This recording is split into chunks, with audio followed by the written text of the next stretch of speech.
I believe that consumers, even if they don't know the story, they can smell authenticity. They can smell tradition.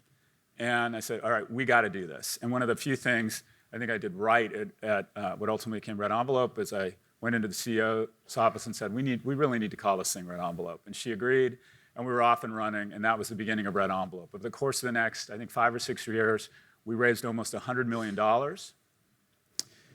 We got some early traction. We did some things right.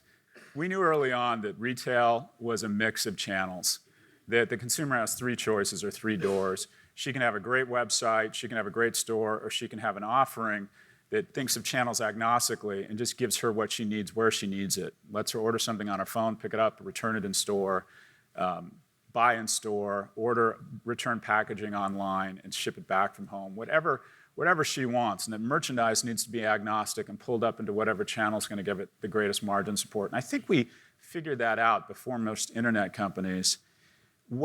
The biggest mistake we made is that we never opened brick and mortar. We fell into this trap of thinking, oh, the online world, if you write it up on a whiteboard, it should be more effective and more capital efficient. But the reality is, probably the best tool for customer acquisition and brand building is these very profitable warehouses called stores. And we've been saying for a long time, and I generally believe, there will be no pure play e-commerce company in the world that will survive. And I think that's true of Amazon, and I've been saying for 3 years now that Amazon would open stores, and finally it looks like they are actually going to open stores. But the e-commerce model, with the inability to build a brand and this magic romantic thing called a store, and we layer on top the expenses of getting someone a physical item in the last mile, which is exceptionally complex and expensive, it's just an economic model that is not viable. Multi-channel, everyone's rushing towards the middle, and multi-channel really is the future. Also, it definitely puts a different spin on the Mary Lou ball that you're sporting a Red Bull at about 10 a.m. Yes, I love that. I'm not a coffee drinker. This is actually number 4 of the day. That's a good wrap. You must be fun to roll with. I like that. So we can get shitty drunk in Las Vegas. There you go. Although I doubt either of us do that a lot anymore. Don't be so sure. Anyway. The third thing, this is a little bit of jargon, so again, as an academic, I can't help myself. So my advisor, Rajiv Lal at Harvard, actually came up with this, the distinction between digital and non-digital attributes. So if you sell products that have only digital attributes, that means everything about the product can be perfectly communicated through the internet without loss of information. So when Jeff Bezos started Amazon, the #1 selling product through catalogs was not books. Books were number 25. Why did he go all the way down to 25? Because to communicate the #1 category, apparel, that has touch and feel components back in 1994, the internet wasn't really very good for that.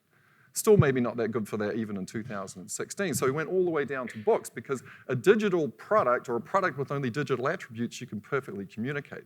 If you're Casper.com and you're selling people mattresses in New York City, it's kind of hard to communicate the touch and feel, and so you have to do some clever things with reviews and so on, which I'll get back to in a moment. So if your product has non-digital attributes, you have to figure out a way to get customers over the uncertainty about what that product is going to look like.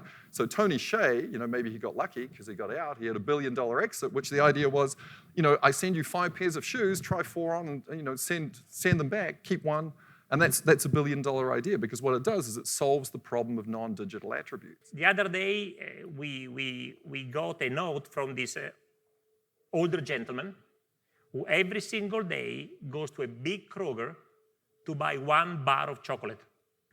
So my time-starved lifestyle would say, why don't you buy 7 for the week, right? Why don't you buy a multi-pack for the month? Why do you think this older gentleman is going to a store every day to buy a bar of chocolate? It's part of his community. Right? Yeah. It's a social, it's a need to talk to somebody.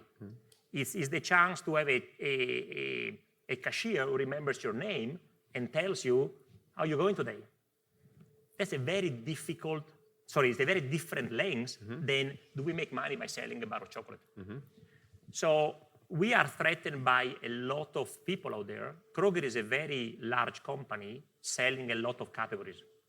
So whether it's the online big players like Amazon, the other retailers, the other grocers, the restaurants, the Blue Aprons of this world. It's a very, very big list. But I think that if we really make sure that first and foremost, we make sure the life of the current traffic is delivered to, not perfection, but to help you have a better day. It's a good start. So some conclusions around what can we learn, and I think these go through both some of the winners and losers I've talked about, but then I think also some of the themes we've talked about across the course of the day. A lot of things haven't changed. Oftentimes when we meet with companies, and particularly companies in a challenging economic climate, they kind of look to us for a silver bullet around, what can I do with digital, or what can I do with e-commerce that all of a sudden is going to kind of send my business surging upwards. Digital and e-commerce are not, neither of them are in and of themselves a strategy. They're both channels, and they're channels for kind of communicating marketing messages and selling product. And kind of it's table stakes to have differentiated product, great merchandising. We would argue you have to be wed to growth channels. If all of your products are being pushed through channels that are in structural decline, it's very difficult to grow a business.